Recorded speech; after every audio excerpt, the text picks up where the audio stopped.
بسم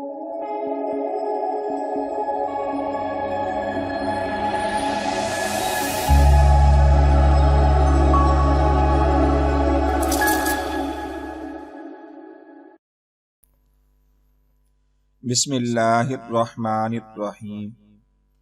السلام علیکم ورحمۃ اللہ وبرکاتہ۔ اسلامک ایجوکیشن کی جانب سے خوش آمدید۔ حضرت مولانا محمد انعام الحق صاحب فرماتے ہیں، ہمارے ایک دوست تھے، اپنی بیٹی کا واقعہ سنایا کرتے تھے۔ اللہ نے ان کو بیٹی دی جو چاند جیسی خوبصورت تھی، ذہین اتنی کہ میڈیکل ڈاکٹر بن گئی۔ سینکڑوں رشتے اس کے لیے آئے، دیکھنے میں حور پری تھی اور MBBS بھی بن گئی۔ بڑے بڑے رشتے آئے مگر اس میں تکبر تھا، جو آتا اس کو حقارت سے ٹھکرا دیتی، اس کی کہیں نظر جمتی ہی نہیں تھی۔ نیک رشتے بھی آئے، مال والے رشتے بھی آئے۔ باپ رشتے کی بات کرتا، وہ اس میں 10 عیب نکالتی کہ یہ بھی کوئی رشتہ ہے۔ آ جاتے ہیں ٹکے ٹکے کے لوگ۔ ہمیشہ تکبر کی بات کرتی، ماں باپ اسے سمجھاتے، بیٹی نعمت کی ناقدری نہ کر، جہاں تیرا دل مطمئن ہوتا ہے بتاؤ ہم تمہارا رشتہ کر دیں گے۔ اسے کوئی پسند ہی نہ آیا۔ خوبصورت سے خوبصورت نوجوان، نیک سے نیک نوجوان، بڑی عزت والی فیملی کے نوجوان، ہر ایک کو وہ حقارت سے ٹھکرا دیتی۔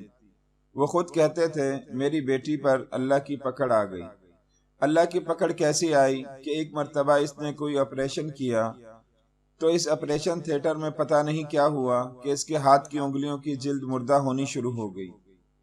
1-2 مہینے کے اندر یہ دونوں ہاتھ کی جلد بالکل مردہ ہو کر بوڑھوں جیسی ہو گئی۔ اب ایسی حور پری، لیکن ہاتھ دیکھو تو بوڑھوں والے۔ ہر وقت ہاتھ چھپائے رکھتی تھی، دستانے پہنے رکھتی تھی۔ اب رشتے بھی آنے بند ہو گئے۔ جو عورت آتی اسے دیکھتی، اس کے ہاتھ دیکھتی، کہتی مجھے اپنے بیٹے کے لیے یہ نہیں لینا۔ انتظار کرتے کرتے عمر 32 سال ہو گئی۔ اب اس کو پتہ چلا کہ اب میرا رشتہ کرنے کے لیے کوئی تیار نہیں ہوتا۔ جتنا تکبر کرتی تھی اللہ نے اتنی ہی ناک رگڑوائی۔ اب نمازیں پڑھتی ہے، اب سجدے کرتی ہے، اب روتی ہے، اب دعائیں مانگتی ہے۔ اب اس کا رشتہ کرنے والا کوئی نہیں۔ اس کے والد کوئی عمل پوچھنے آئے اور آ کر انہوں نے یہ خود تفصیل بتائی۔ کہنے لگے اتنی پریشان ہے، کہتی ہے کہ دنیا میں اللہ نے میری زندگی کو جہنم بنا دیا۔ اللہ تعالیٰ نے حسن و جمال دیا تھا، دماغ خراب ہو گیا۔ جب اللہ تعالیٰ نعمت دے تو انسان نعمت کی قدر کرے، جھکے اللہ کے سامنے، دیکھیے اللہ تعالیٰ نے اس کے ساتھ کیا معاملہ کیا۔ تو کئی مرتبہ سزا ایسے ملتی ہے کہ بندے کو پتہ بھی نہیں چلتا۔ جنوبی افریقہ کے شہر سے لندن آتے ہوئے پرواز کے دوران اکنامی کلاس میں ایک سفید فام عورت جس کی عمر 50 سال یا اس سے کچھ زیادہ تھی، عورت کی نشست اتفاقاً ایک سیاہ فام آدمی کے ساتھ بن گئی۔ عورت کی بے چینی سے صاف لگ رہا تھا کہ وہ اس صورتحال سے خوش نہیں ہے۔ اس نے گھنٹی دے کر ایئر ہوسٹ کو بلایا اور کہا میں کس قدر بری صورتحال سے دوچار ہوں۔